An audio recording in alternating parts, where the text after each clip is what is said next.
Friends இது கருணக்கிழங்கு குழம்பு வைக்க போகிறோம். அதுக்கு வந்து தேவையான ஐட்டங்கள் கறி மசாலா போட்டால் கொஞ்சம் எண்ணெய் ஊற்றிக்கலாம். அடுப்பை ஆன் பண்ணிவிட்டு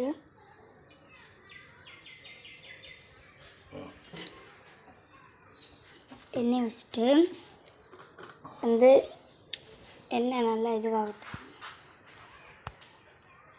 இப்போ கறி மசாலா பட்டியை போட்டுடலாம்.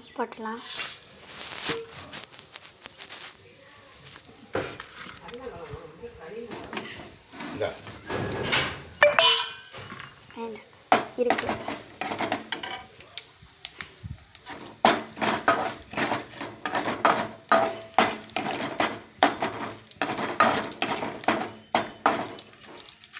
கருணக்கிழங்கு மட்டும் அள்ளி போடும். இப்போ வந்து கருணக்கிழங்கு போட்டுக்கலாம்.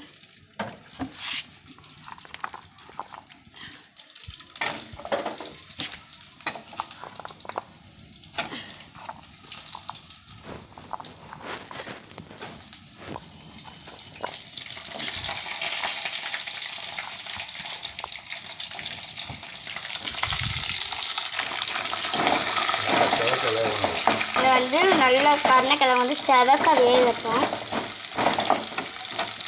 நல்லா வேகிற நல்லா செவந்து கருணக்கிழங்கு வந்து செவக்கட்டும். வந்து மூடிடக்கூடாது. நம்ம இப்போ நேரம் இருக்கட்டும். இப்போ வந்து பேஸ்ட் எப்படி செஞ்சதுன்னா சிறிதளவு இது போட்டுக்கிட்டோம். பொட்டுக்கடலை போட்டுட்டு அதில் கொஞ்சம் நல்லா இஞ்சி கொஞ்சம் ஒரு விரல் சிறிதளவு இஞ்சி எடுத்து அதை நல்லா வெட்டி போட்டுட்டு அதே மாதிரி சிறிதளவு பூண்டு போட்டுட்டு அதை வந்து நல்லா நைஸாக அரைச்சி வச்சுட்டு ஒரு பூண்டு போட்டுட்டு நல்லா அரைச்சி வச்சுக்கணும். நல்லா நைஸாக வர மாதிரி இருக்கணும். இப்போ பாருங்கள் இப்போ தான் கொஞ்சம் செவக்குது.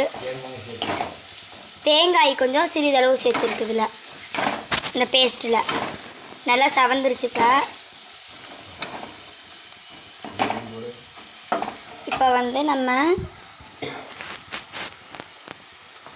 வெங்காயத்தை போட்டுக்கலாம். வெங்காயத்தையும் பீன்ஸையும் போட்டுக்கலாம். வெட்டி வச்சு இந்த வெங்காயத்தையும் அந்த பீன்ஸையும் போட்டாச்சு.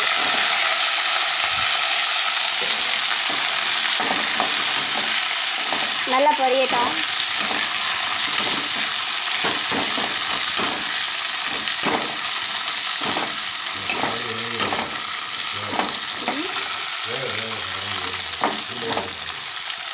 அதனால் வேகட்டும். கருணக்கிழங்கு வந்து நல்லா செவந்துருச்சு. வெங்காயமும் கொஞ்சம் செவந்துருச்சு.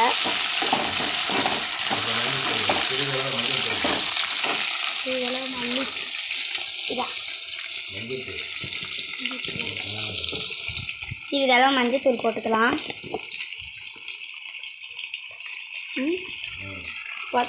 இவ்வளோ மஞ்சத்தூள் போதும். அதுக்கு மேலே போட்டால் வந்து நமக்கு இந்த மாதிரி கசப்பு தன்மை மாதிரி வாசத்துக்கு வந்து நம்ம கொஞ்சம் போதும்.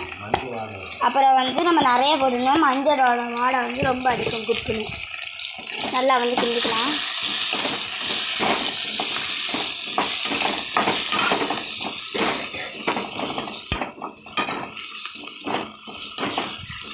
இப்போ வந்து வெங்காயம் எல்லாம் நல்லா வதங்கிடுச்சு. நம்ம தக்காளி எடுத்து போட்டுடலாம். தக்காளியை போட்டுடலாம். வேறு கல்லுப்பு வந்து தேவையான அளவு போட்டுக்கலாம்.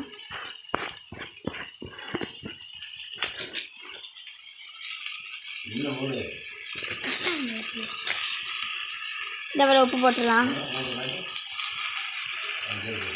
உப்பு போட்டாச்சு.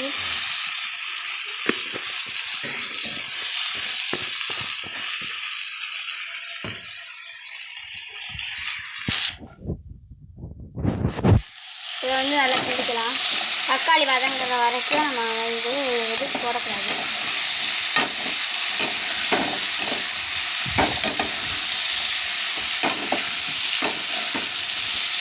இப்போ வந்து சற்று நேரம் மூடி வச்சிடலாம்.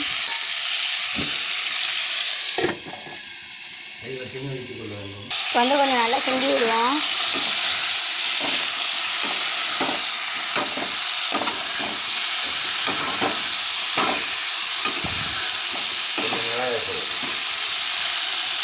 கொஞ்சம் கொஞ்சம் வந்து மிளகாத்தூள் போட்டுக்கலாம்.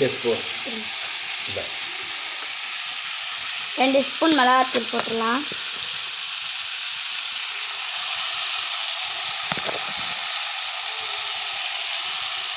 போட்டாச்சு. இப்போ வந்து நம்ம நல்லா கிண்டிக்கலாம். கிண்டிட்டு இப்போ நம்ம அரைச்சி வச்சிருந்த இஞ்சி பூண்டை வந்து அதில் சேர்த்துக்கலாம். வந்து இஞ்சி பூண்டு பேஸ்ட்டு ஊற்றிட்டு அதில் கொஞ்சம் தண்ணி ஊற்றி நல்லா கலக்கி ஊற்றிடலாம். இஞ்சி பூண்டு பேஸ்ட்டு ஊற்றிட்டு அப்புறம் அதில் ஒட்டி இருக்குன்னு மிக்சியில் அதை நல்லா தண்ணி ஊற்றி கலக்கி விட ஊற்றியாச்சு. இப்போ பாருங்கள் நல்லா கிண்டி விட்டுலாம். இது டேஸ்ட்டு பார்க்கலாம். பார்த்து சொல்லுங்க.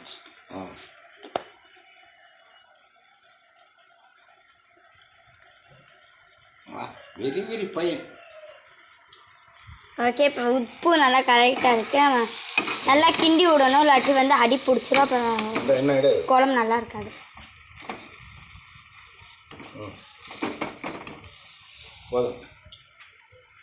சரி, ஓகே.